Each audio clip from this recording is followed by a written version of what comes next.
মাত্র 2টা ডিম দিয়ে কতগুলো পিঠা তৈরি করেছি, সবাই খেয়ে তো মুগ্ধ হয়ে গেছে। মাত্র 2টা ডিম দিয়ে আবার ঝাল ঝাল পিঠা, মিষ্টি পোয়া পিঠা অনেকে খেয়েছেন, ঝাল পিঠা কে কে খেয়েছেন?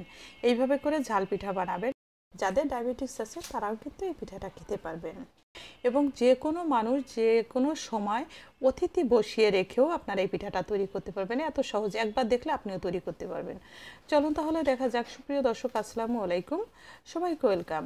এইখানে আমি হাফ কাপ পেঁয়াজ কুচি নিয়েছি আর 7-8টা কাঁচামরিচ কুচি করে দিয়েছি একদম ঝুরি করে, আর দিয়েছি কিছু ধনিয়া পাতা। ধনিয়া পাতাটা ফ্রোজেন করা ছিল আমার ফ্রিজে, দেখেন।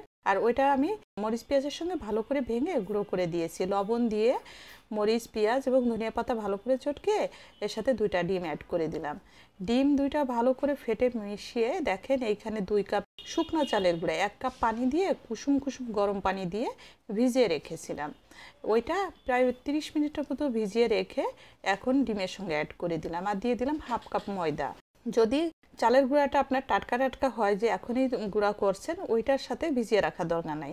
আর যদি শুকনো চালের গুঁড়া হয় তো সেই ক্ষেত্রে অবশ্যই আধা ঘন্টা আগে বা 30 মিনিট আগে চালের গুঁড়াটা কুসুম কুসুম গরম পানি দিয়ে ভিজিয়ে রাখবেন।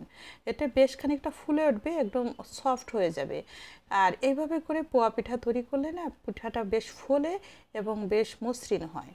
ভালো করে ময়দা এবং চালের গুঁড়া হাত দিয়ে বেশ কিছু সময় দেখেন ডিমের সাথে ম্যারিনেট করে নিয়েছি। আর এখানে কিন্তু কোনো পানি অ্যাড করিনি, শুধু ডিমের সাথেই চালের গুঁড়া এবং ময়দা মিশিয়ে নিয়েছি। মেশানো যখন হয়ে গেছে এই পর্যায়ে আসার পরে অ্যাড করে দিলাম হাফ চা চামচের কম সামান্য একটু হলুদের গুঁড়া আর সামান্য মরিচের গুঁড়া, জাস্ট একটু কালারের জন্য অ্যাড করেছি। ভালো করে মিশিয়ে আগে থেকে তেল গরম করে রেখেছিলাম, তেলের ভিতর দিয়ে দিলাম। দেখেন মানে দেওয়ার সাথে কি সুন্দর ফুলে উঠছে। আর যখন পোয়া পিঠা না ভাজার সময় যদি সুন্দরভাবে ফুলে, বানাতেও কিন্তু খুব ভালো লাগে, তাই না? অনেকেই পোয়া পিঠা বানাতে পারেন না।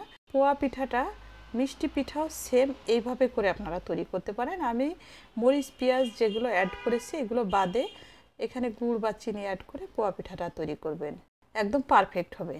দেখেন ফুলে ফুলে ডাবল হয়ে গেছে। এভাবে করে একে একে সবগুলা পিঠা আমি তৈরি করে নিলাম। অনেকেই অনুরোধ করেছেন যে সবসময় মিষ্টি পিঠা রেসিপি দেন, ঝাল পিঠা রেসিপি চাই, তাদের জন্য আপনারা দেখে নেবেন। আর এই পিঠাটা না এতটাই সহজ যে ছোট থেকে শুরু করে বড় যে কেউ যে কোনো সময় তৈরি করতে পারবেন।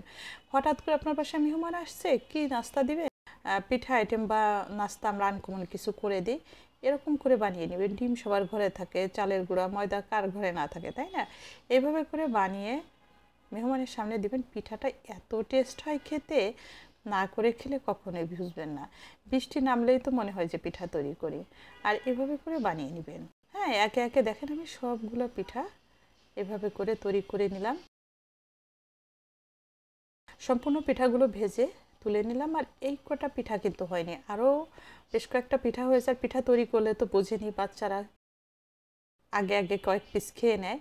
এভাবে করে আমি সবগুলো পিঠা বানিয়ে নিয়ে আসলাম। আর একটা পিঠা একটু ভেঙে দেখিয়ে দিই, দেখেন ভিতরটা কেমন হয়েছে, দেখছেন? আর খেতে কিন্তু অসম্ভব টেস্ট হয়েছে, সুন্দর একটা স্মেল।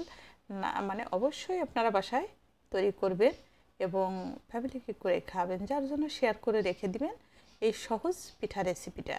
অবশ্যই দেখে দেখে তৈরি করবেন এবং যারা নতুন আছেন আমার পেজটা ফলো করবেন। ইউটিউব থেকে দেখছেন চ্যানেলটা সাবস্ক্রাইব করবেন, কেমন হলো কমেন্টস করে জানাবেন, একটা লাইক দিবেন। সবাই ভালো থাকবেন, সাথে থাকবেন। সবাইকে অসংখ্য ধন্যবাদ সাথে থেকে দেখার জন্য। আল্লাহ হাফেজ।